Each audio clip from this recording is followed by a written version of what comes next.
Hello everyone, अस्सलाम वालेकुम।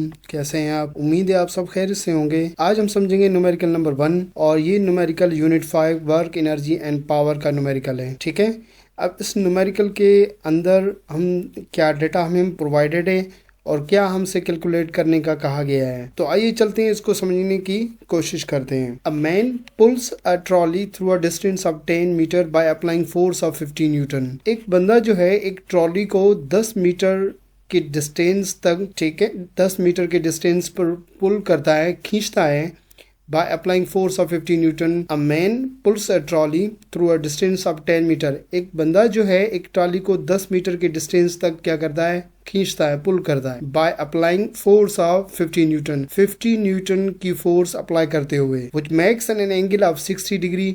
अब ये फोर्स जो है एंगल बनाती है 60 डिग्री की विथ हॉरिजॉन्टल के साथ। Calculate the work done by the main बंदे ने कितना काम किया वो आपको कैलकुलेट करना है। ठीक है, तो अब हमें क्या क्या हमें डेटा में मिला हुआ है। डिस्टेंस हमें मिला हुआ है 10 मीटर का। ठीक है, डिस्टेंस को डेटा में हम एस से शो करेंगे और फोर्स बंदा जो है कितनी अप्लाई कर रहा है, 50 न्यूटन। तो फोर्स को हम जो है एफ से रिप्रेजेंट करेंगे।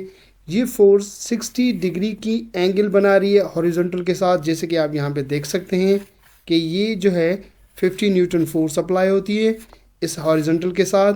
ठीक है, हॉरिजॉन्टल और फोर्स के दरमियान में जो एंगल बनती है वो क्या है, 60 डिग्री। तो एंगल को थीटा से हम रिप्रेजेंट करेंगे। Calculate the work done by the man, कितना काम किया मैन ने, वो हमें जो है वो क्या करना है, कैलकुलेट करना है। तो हमारे पास डेटा क्या हुई, एस 10 मीटर, फोर्स 50 न्यूटन और एंगल जो है जो कि हॉरिजॉन्टल के साथ फोर्स लगा रही है, जो फोर्स लग रही है वो कितनी एंगल पे लग रही है, 60 डिग्री के एंगल पे लग रही है। और हमें क्या कैलकुलेट करना है, वर्क डन।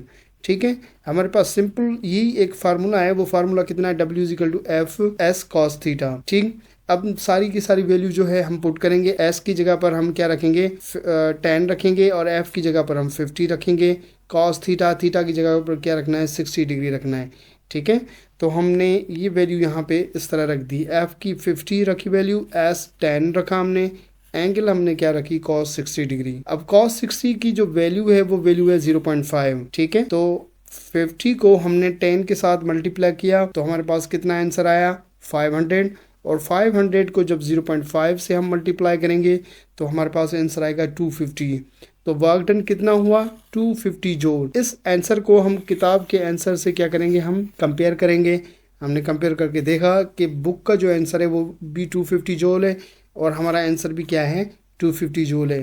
तो इसका मतलब है कि हमारा आंसर बिल्कुल ठीक आया है, हमारी कैलकुलेशन बिल्कुल ओके। तो मैन जो के इस ट्रॉली को पुल कर रहा है और कितनी फोर्स लगा रहा है, 50 न्यूटन। कितनी एंगल पर, 60 डिग्री की एंगल पर। तो इस ट्रॉली पर जो मैन ने काम किया वो काम कितना किया, वो काम किया 250 जूल जो है काम हुआ इस ट्रॉली पर। किसने किया, उस बंदे ने काम किया जो इसको पुल कर रहा है। तो आई होप ये न्यूमेरिकल आपको समझ में आ गया होगा। न्यूमेरिकल बिल्कुल इजी है, कोई उसमें ज़्यादा जो है टेक्निकल बात कुछ भी नहीं है इसमें। जस्ट हमने ऐसे एक फार्मूला, जो वर्क डन का हमने फार्मूला यूज़ किया ये वाला, और वर्क का फार्मूला यूज़ करके हमने वैल्यू पुट की और हमने आंसर को निकाल लिया। तो अगर फिर भी किसी भी किस्म की कोई का आपको कन्फ्यूजन है तो वो कमेंट बॉक्स में अपना पूछ सकते हैं। अपना बहुत सारा ख्याल रखिएगा। Thank you very much. अल्लाह हाफिज़।